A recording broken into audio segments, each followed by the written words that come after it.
Hello friends, your good buddy Stub from CorkMedia.com. Welcome to day 14 of the 2023 Adult Beverage Advent Calendar video series. Got my mate Hadrian with me again today. Hi people. Let's see what's behind the door, shall we? Should.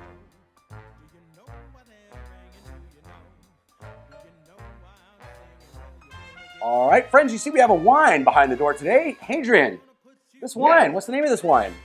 The name of this wine is Fond du Vent And from what does that Châteauneuf mean? du Pape. I don't know. I've been Googling it for the last 10 minutes. I don't know if it's a typo or it's just old French. It doesn't really mean anything. Just that's what the place where this is made. The translation has been lost in history, but this Yeah. is a Châteauneuf du Pape, which I know you and I both adore. I love me a good Côte du Rhône. You know, I've been asked several times if I had a desert island wine, red or white, Yeah, what would it be? okay. And mine is Would be Châteauneuf du is Pape? going Well, to be yes. yeah, you could choose worse.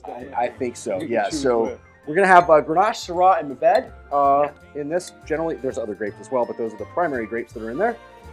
This one I think is Grenache heavy. Yeah, Grenache 70%, heavy. is that right?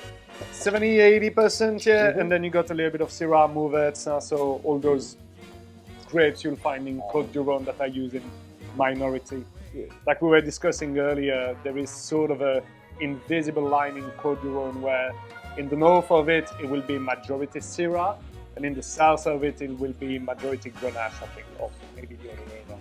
Don't quote me on this. Absolutely. And then there's some winemakers also in the U.S. They call themselves the Rhone Rangers.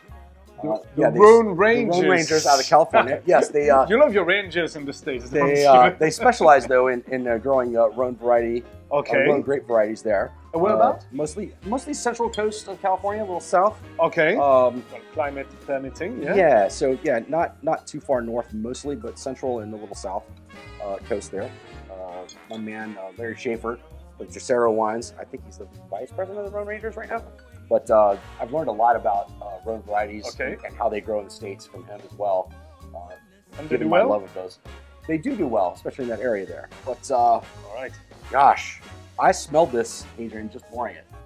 Yeah. Like I don't even have to put the glass. Got a lovely color. Now this is relatively young. It's 2020.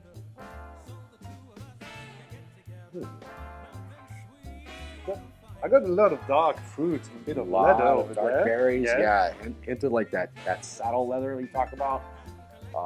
Also, friends, when people are tasting, when we talk about like saddle leather, we're not eating saddles and licking saddles every day. It's just this, the essence that you get in there It's the as well. smell of like Yeah. slightly used leather, you know, Right. maybe not your couch, but yeah, or an old leather jacket. Right. It's like that slight flavor.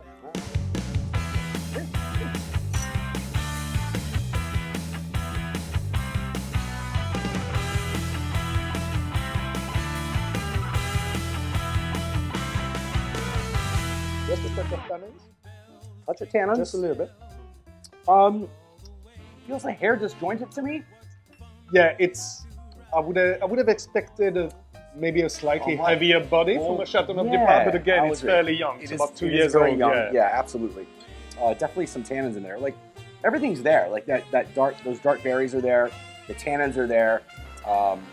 The spice from the oak aging Yeah. is there. Maybe a little too prevalent for this one at this point, but I don't know. Maybe it would benefit of staying in the bottle another year. You know, it's one of those where you buy the bottle, but you don't drink it for another 2 I think years. maybe that's correct. Maybe.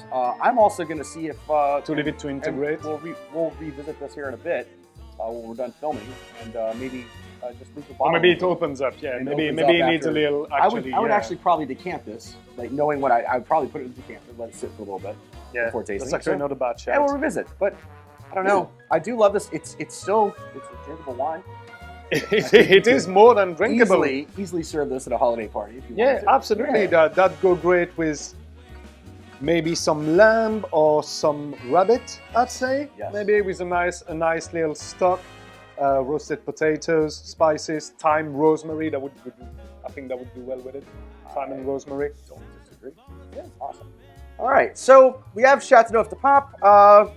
What does that mean? You're in Châteauneuf du Pape. Well, Châteauneuf du Pape was the place where, at some point, there were two popes. So there was the Pope in Rome and what they call the anti-Pope in Avignon.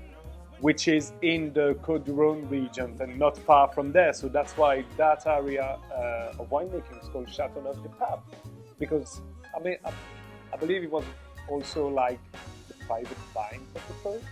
Okay, never go to that. So yeah, that's why it's called Châteauneuf-du-Pape.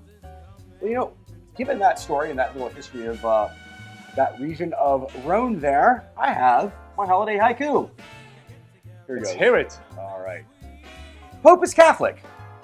Syrah, Grenache, and Mourvedre. Wine fit for a god. Cheers. A silly one today. I Yeah. know, but the fact that there were two popes is also kind of silly. So, you know, I think whatever. Bacchus wouldn't disagree. I think we can take the piss when we're drinking wine and talking about a second pope, right? All right, Adrian, thanks for joining me today again. My pleasure, Stub. Thank you for having me. Friends, as always, thanks for watching and sharing and commenting and doing all the things. I know I've said this is my desert island wine. I think is probably a Côte du Rhône. Friends, what's kind of your desert island wine variety or style? Adrian, how about for you? Probably a Côte du Rhône as well. There's that great vineyard called Cave des Templiers. Jean-Michel Vaz, where I went when I was in culinary school, and their wine's absolutely amazing. But you like you would definitely be a Côte du Rhône. That's probably my favorite All style. right, friends, well, drop your favorite region, variety, kind of desert island wine in the comments here. Get to know each other a little better. All right, friends, as always, thanks for joining again. And Cheers. Until tomorrow, be nice, be safe, and be happy.